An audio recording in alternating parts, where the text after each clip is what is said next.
الحمد لله رب العالمين والصلاة والسلام على سيد الأنبياء والمرسلين وعلى آله وأصحابه أجمعين. أما بعد فقد قال الله تبارك وتعالى في القرآن المجيد والفرقان الحميد: أعوذ بالله من الشيطان الرجيم. بسم الله الرحمن الرحيم. لا يسأم الإنسان من دعاء الخير وإن مسه الشر فيئوس قنوط ولئن أذقناه نعماء بعد ضراء مسته ليقولن هذا لي. وقال الله تبارك وتعالى: وإذا أنعمنا على الإنسان أعرض ونأى بجانبه وإذا مسه الشر فيئوس قنوط. وقال عليه الصلاة والسلام: يأتي على الناس زمان الداعي إلى الخير كالقابض على الجمر أو كما قال عليه الصلاة والسلام. میرے محترم بزرگوں اور دوستوں، اللہ کے فضل و کرم سے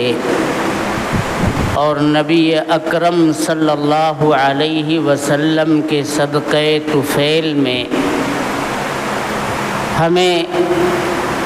خیر امت اور بہترین ملت ہونے کا خطاب ملا ہوا ہے. ہم انسانیت کے لیے برپا کیے گئے ہیں. دین کی دعوت اور دین کی تبلیغ یہ ہمارا مشن ہے، یعنی اللہ کی مرضیات اور اس کے احکام سے لوگوں کو روشناس کرانا اور اس پر لانے کی کوشش کرنا، شر سے، فساد سے، اللہ کی نامرضیات سے دنیا کو بچانا، انسانیت کو باز رکھنا،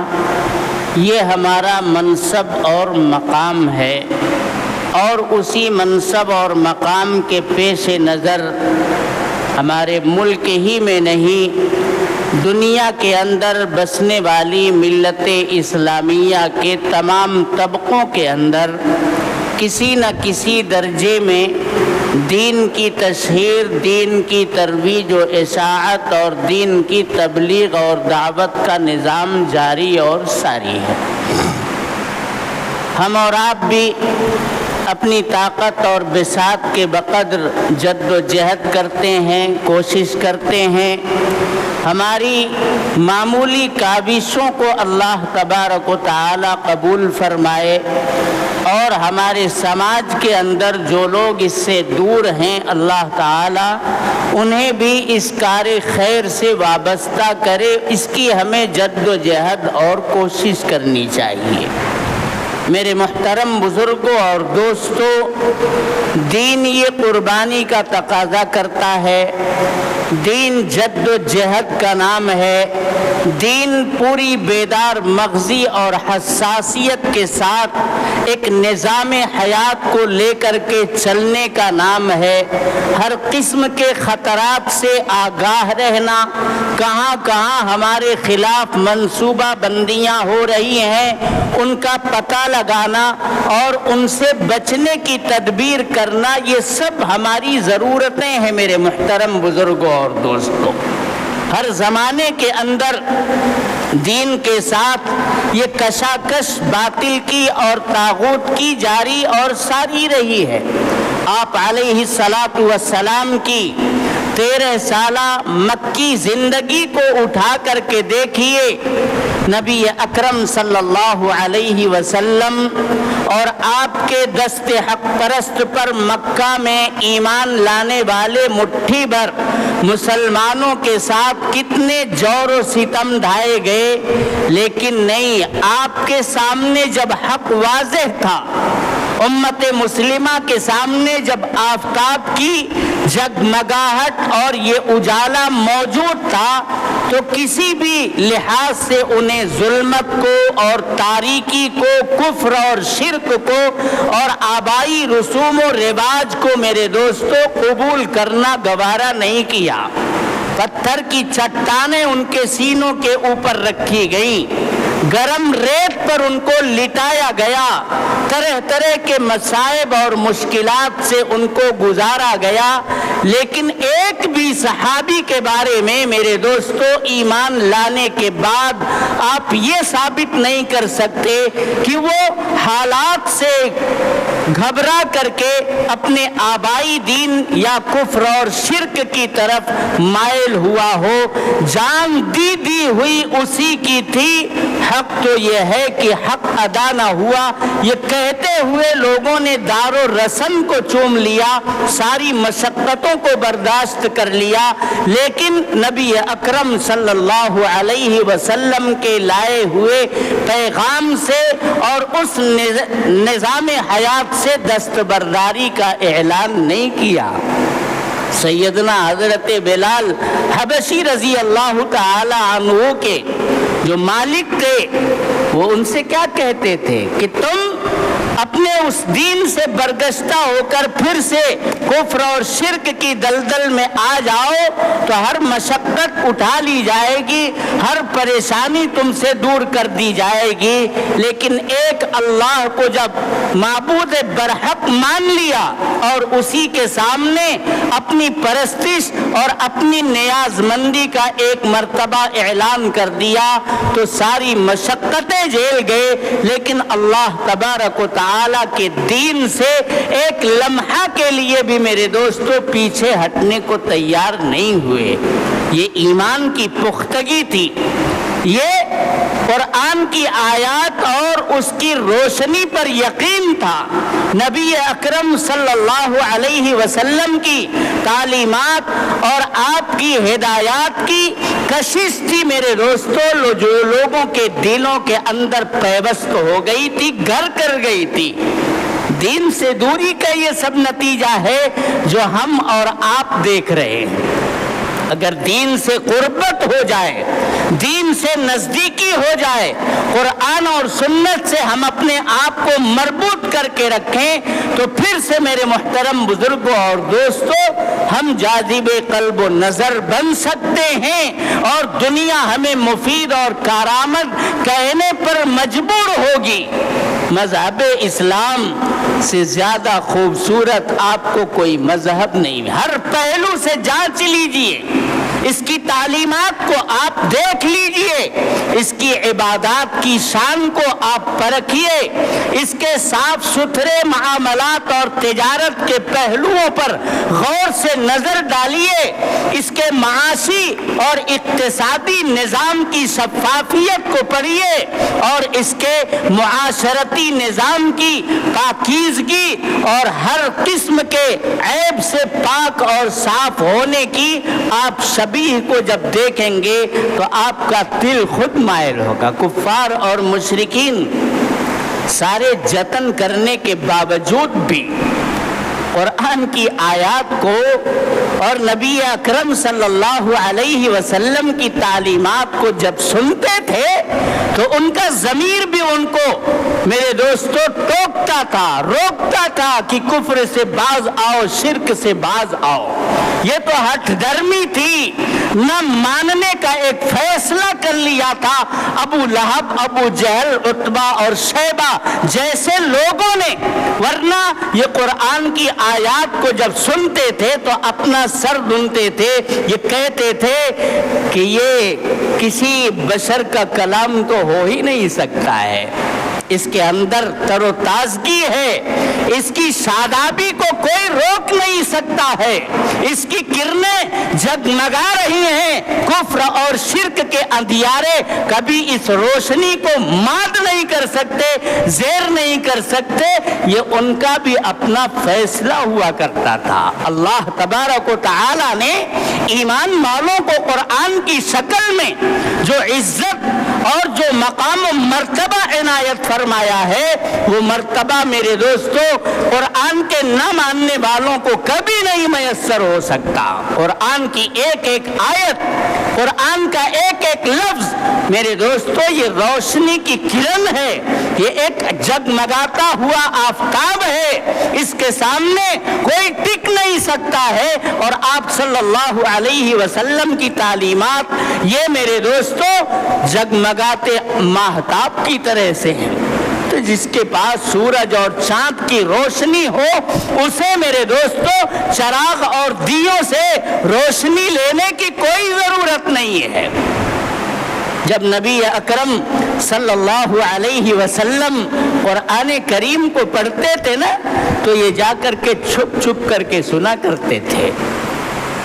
اور اتنی لذت، اتنی آشنائی محسوس کرتے تھے۔ کیوں نہ آشنائی محسوس کریں، یہ اللہ کا کلام ہے جس نے انسانیت کی تخلیق کی ہے، اور پھر انسانی زندگی گزارنے کے لیے ان آیات کے اندر اس نے راہیں متعین کی ہیں۔ یہ دین میرے دوستو فطرت کا دین ہے، جس کے سامنے بھی اس کو پڑھا جائے گا، اس کی تشریحات آئیں گی، اس کی تفسیریں آئیں گی، اس کے احکام اور مسائل آئیں گے، وہ سمجھے گا کہ یہ قرآن تو واقعی مجھ کو ہی بنانے اور سنوارنے کے لیے اتارا گیا ہے۔ نبی اکرم صلی اللہ علیہ وسلم 10 سال تک مکہ کی زندگی میں عکاظ کے میلوں میں جو پورے مکہ سے لے کر کے منا تک پھیلا رہتا تھا، جب صرف مکہ کے لوگ نہیں بلکہ آس پاس اور دور دراز علاقوں سے لوگ وہاں ایک لمبے عرصے تک وہ میلہ ٹھیلا لگتا تھا، اس میں دور دراز سے لوگ تشریف لایا کرتے تھے۔ اسلام کو اور قرآن کو میرے دوستو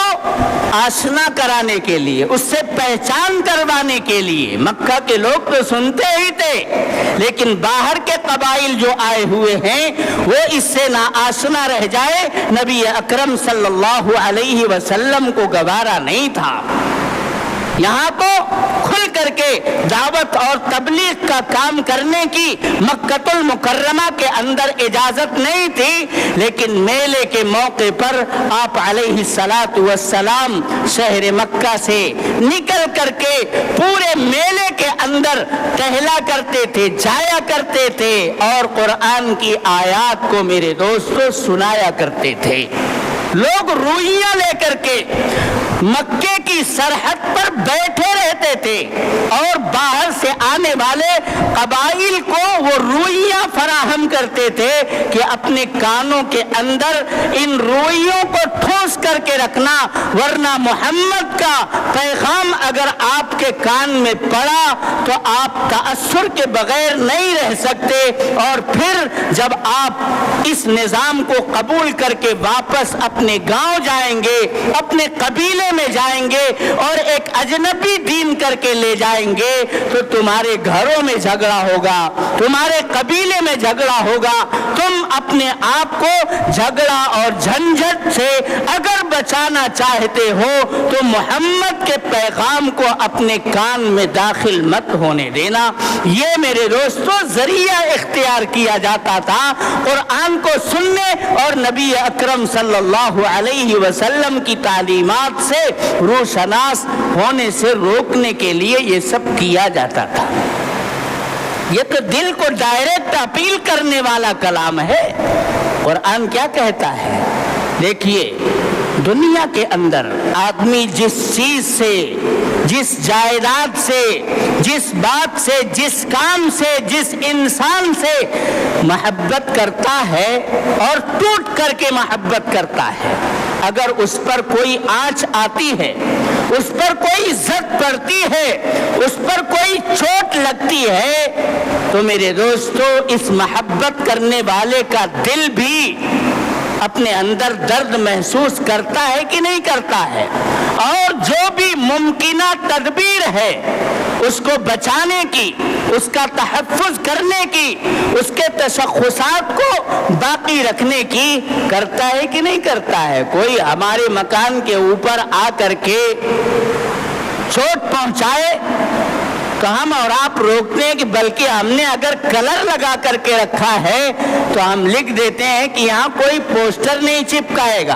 یہاں اپنی طرف سے کوئی عبارت نہیں لکھے گا، ایک نوٹس لگا کر کے ہم اپنے در و دیوار کے اوپر رکھتے ہیں تاکہ در و دیوار کی جو رعنائی ہے، جو چمک دمک ہے وہ متاثر نہ ہونے پائے، ہم اس کا تحفظ کرتے ہیں کہ نہیں کرتے ہیں؟ ہمارا ایک کاروبار ہے، سائزنگ چل رہی ہے، لوم کے کارخانے ہیں، کمپنی ہے یا کوئی بھی دھندا اور کاروبار ہے، اگر کوئی آدمی اس کو ضد پہنچاتا ہے، اس کو اگر چوٹ پہنچاتا ہے تو ہم اس کے خلاف کھڑے ہوتے ہیں کہ نہیں کھڑے ہوتے ہیں؟ ہمارے بچے ہمیں محبوب ہیں، ہمارے گھر کے افراد ہمیں محبوب ہیں، اگر ان کے خلاف کوئی آدمی میرے دوستو آوازیں کستا ہے، جملے کستا ہے یا ایک تھپڑ رسید کرتا ہے تو ہم آگ بگولا ہو جاتے ہیں کہ نہیں ہو جاتے ہیں؟ صحابہ کرام رضوان اللہ تعالی علیہم اجمعین کو بھی کیا فطری طور پر اپنے مال سے، اپنی جائیداد سے، اپنی اولاد سے، اپنے اہل و عیال اعزاء اور اقارب سے محبت نہیں تھی، لیکن ان سب سے زیادہ اگر محبت ان کو کسی چیز سے تھی تو وہ اپنے دین سے تھی۔ دین کے نام پر انہوں نے سب کچھ قربان کر دیا۔ ہم یہ نہیں کہتے آپ سے میرے دوستو کہ آج کے ماحول میں آپ بھی یہی کیجئے، لیکن جب ایسے حالات پیدا ہوں گے تو پھر دین کا حکم یہی رہے گا کہ اب تم ایسے ماحول کی تلاش میں آ جاؤ یا کھل کر کے مل کر کے ایسا کام کرو جس سے اپنے دین کا تحفظ بھی کر سکو اور اپنے تشخصات کو باقی رکھنے کے لیے کامیاب رہو۔ یہ کام میرے محترم بزرگوں اور دوستوں کرنا پڑتا ہے، ورنہ جو لوگ محکومیت میں مغلوبیت کا شکار ہوتے ہیں، اقلیت میں ان کے سامنے بہت سارے چیلنجز ہوتے ہیں،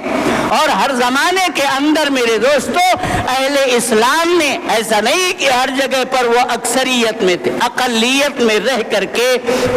ایسی تدبیریں اپنائی ہیں، ایسی دعوت اور تبلیغ کے نظام کا پرچار کیا ہے، دین کو پرکشش بنانے کی ایسی جد و جہد کی ہے کہ کفر اور شرک کی گھاٹا ٹوپ تاریکیوں نے جب ایمان اور اسلام کی روشنی کو اور اجالے کو محسوس کیا ہے تو انہیں اپنے گلے سے لگایا ہے، اپنے سینے سے لگایا ہے۔ آپ تاتاریوں کی تاریخ نہیں جانتے؟ دارالخلافہ بغداد کی آبادی کو تہہ تیگ کر دیا، شہروں کو نظر آتش کر دیا اور اسلامی کتب خانوں کو جلا کر کے راکھ کر دیا، دریا برد کر دیا۔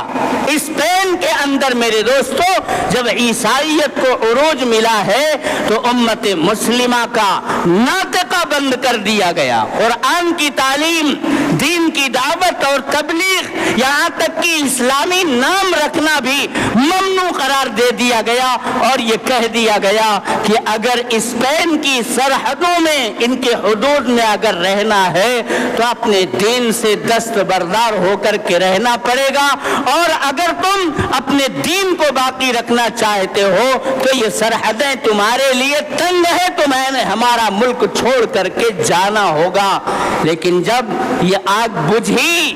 اور ذرا فرو ہوئی ایک عرصے کے بعد تو پھر سے میرے دوستو جن دلوں کے اندر ایمان کی چنگاریاں تھیں وہی شعلے جوالہ بن کر کے اٹھی، اور دین کی دعوت اور تبلیغ کا نظام آج بھی میرے دوستو کیا اسپین کے اندر موجود نہیں ہے؟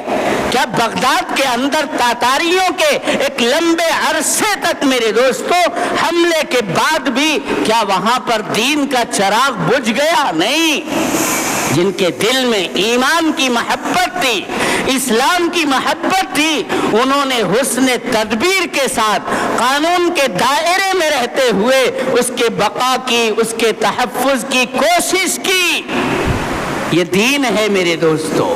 یہ ایک نظام ہے۔ جس کے پاس کوئی خوبصورت نظام ہوتا ہے، جس کے پاس کوئی حسین پیغام ہوتا ہے، وہ کیسے اپنے آخر پیغام سے برگشتہ ہو سکتا ہے؟ ہاں، جن کے پاس زندگی گزارنے کا کوئی خاص نظام نہیں ہوتا، وہ محکومیت اور مغلوبیت کے زمانے میں غالب طبقے کے زیر اثر آتی ہیں اور ان کے اثرات کو ایسا قبول کرتی ہیں کہ انہی کے رنگ اور ڈھنگ میں رل مل جاتی ہیں، کچھ فرق ہی اپنے اندر وہ باقی نہیں رکھتی ہیں۔ لیکن یہاں تو پیدائش سے لے کر کے موت تک مردوں کے لیے، عورتوں کے لیے، انسانیت کے ایک ایک فرد کے لیے خوبصورت اللہ کی مرضی کے مطابق زندگی گزارنے کے نظام کو میرے دوستو نبی اکرم صلی اللہ علیہ وسلم نے اپنی خوبصورت تعلیمات اور ہدایات کی روشنی میں، اور کان خلقہ القرآن، جو آپ کی عادات مبارکہ میرے دوستو عملی شکل میں ہیں، وہی تو قرآن کے اندر الفاظ اور نقوش کی شکل میں ہے۔ حضرت عائشہ صدیقہ رضی اللہ تعالی عنہا سے جب کسی نے پوچھا کہ آپ کے اخلاق کیسے تھے تو کیا فرمایا؟ کان خلقہ القرآن۔ جن الفاظ اور احکام کو آپ قرآن کی آیات میں پڑھتے ہو، سنتے ہو، جو وہ لکھے ہوئے ہیں، وہی آپ کی عملی زندگی ہے۔ قرآن کا عکس جمیل آپ علیہ الصلاۃ والسلام کا اسوہ ہے، آپ کی سیرت ہے اور آپ کی سنت ہے۔ تو ہمارے پاس یہ قرآن ہے، ہمارے پاس نبی کی تعلیمات ہیں، ہمارے پاس ایک پاکیزہ صاف ستھرا زندگی گزارنے کا نظام حیات موجود ہے۔ ہم تو بالکل میرے محترم بزرگوں اور دوستوں گوارا ایک لمحے کے لیے نہیں کر سکتے کہ ہم اپنے تمدن کو، اپنی تہذیب کو،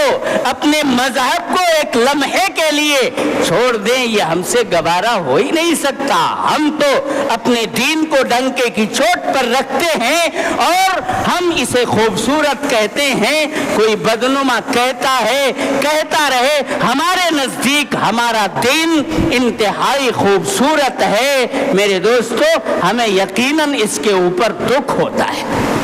اور ہونا بھی چاہیے۔ یہ ہمارا مذہبی مقام اور منصب ہے کہ دین کے تعلق سے یا اسلام کے پیش کرنے والے ہم سب کے آقا تاجدار مدینہ فخر موجودات جناب محمد الرسول اللہ صلی اللہ علیہ وسلم کے اوپر کوئی انگشت نمائی کرے، کوئی گستاخی کی بات کرے، یہ ہمیں تکلیف دہ ہے۔ آپ ہی نے تو آ کر کے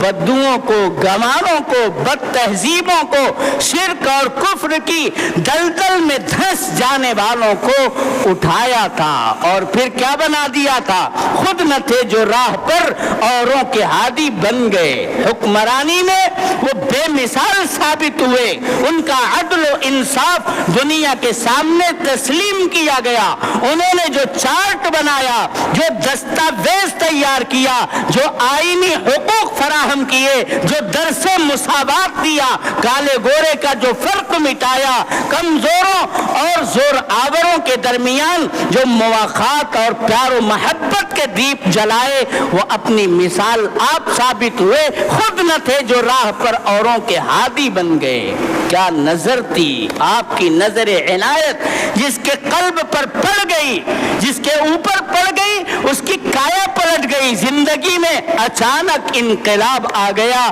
بہت ساری شخصیات انقلابی اس دنیا کے اندر برپا ہوئی، لیکن ان کے جانے کے بعد ان کے تذکرے ختم ہو گئے. یہاں تو نبی اکرم صلی اللہ علیہ وسلم کے جسم و جثے کا،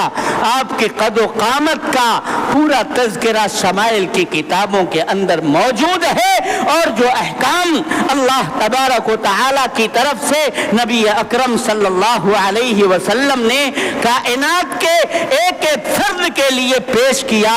آج بھی سب مدون ہو کر کے میرے دوستو احادیث کی کتابوں کے اندر موجود ہے. قرآن جس کے ایک حرف کو بھی آج تک تبدیل نہیں کیا جا سکا، قیامت تک اس کے زیر و زبر میں کوئی فرق نہیں کیا جا سکتا، وہ اللہ کا نازل ہوا کیا ہوا کلام ہے، وہ آج بھی ہمارے سامنے موجود ہے. آج بھی وہ چیلنج ہے، آج بھی اس کی خوبصورتی، اس کی چمک دمک میرے محترم بزرگوں اور دوستوں آفتاب و ماہتاب سے کہیں زیادہ ہے. لیکن ہم مسلمان خود ہی قرآن اور سنت کی تعلیمات سے کہاں اکتساب فیض کرتے ہیں. اللہ تعالیٰ کہتے ہیں کہ پھر حالات جب آتے ہیں اس روگردانی کے نتیجے میں، منہ موڑ لینے کے نتیجے میں، تو پھر تمہیں کیوں گھبراہٹ پیدا ہوتی؟ لا یسأم الانسان من دعاء الخیر. اللہ تعالیٰ کہتے ہیں کہ انسان خیر کو مانگنے سے، عافیت کو اور بھلائی کو مانگنے سے کبھی تھکتا نہیں ہے. اس کے دل کی تمنا اور آرزو تو یہی رہتی ہے کہ ہمیشہ خوشحالی رہے، ہمیشہ حالات ہمارے موافق رہیں، سازگار رہیں. یہ تو وہ برابر مانگتا ہے. لا یسأم الانسان من دعاء الخیر وإن مسہ الشر. اور اگر اس کی بدکرداریوں کی وجہ سے اگر کوئی ادنا سی بھی تکلیف اس کو پہنچ جاتی ہے، فیئوس، تو مایوسی میں اس طرح سے گر جاتا ہے کہ بالکل قنوط اور نا امید بن کر کے رہ جاتا ہے. اسلام میرے دوستو قنوطیت اور مایوسی بالکل نہیں سکھاتا ہے. وہ پامردی کے ساتھ دین پر جمنے، صبر و استقامت کے ساتھ دین کی دعوت اور اس کے نظام کو عام کرنے کی، حالات جیسے بھی ہوں میرے دوستو قانون کے دائرے میں رہتے ہوئے ہمیں اپنا کام کرتے رہنا چاہیے. مایوسی اور قنوطیت حالات سے گھبرا کر کے ہمارے دل اور دماغ پر ایک لمحے کے لیے نہیں چھانے چاہیے. کیا کفار مکہ نے جو ظلم اور جو ستم ڈھایا تھا مکے کے مسلمانوں کے اوپر، اس سے زیادہ مظالم ہم سہ رہے ہیں. انہیں کن حالات سے گزرنا پڑا ہے، کس کو نہیں عزیز ہوتے ہیں اپنے بال بچے. لیکن کبھی ہجرت ہو رہی ہے حبشہ کی طرف، کبھی ہجرت ہو رہی ہے مدینہ منورہ کی طرف. ہر محبوب چیز کو چھوڑ دیا اللہ تبارک و تعالی کے دین کی محبت میں اور نبی اکرم صلی اللہ علیہ وسلم کے لائے ہوئے دین کو عام کرنے، اس کی تبلیغ اور دعوت کرنے کے لیے چھوڑ دیا. لا یسأم الانسان من دعاء الخیر وإن مسہ الشر فیئوس قنوط وَلَئِنْ أَذَقْنَاهُ نَعْمَاءَ بَعْدَ ضَرَّاءَ مَسَّتْهُ لَيَقُولَنَّ هَذَا لِي. اور اگر وہ مصیبت جو اس پر آن پڑی ہے اس کو فرو کر دینے کے بعد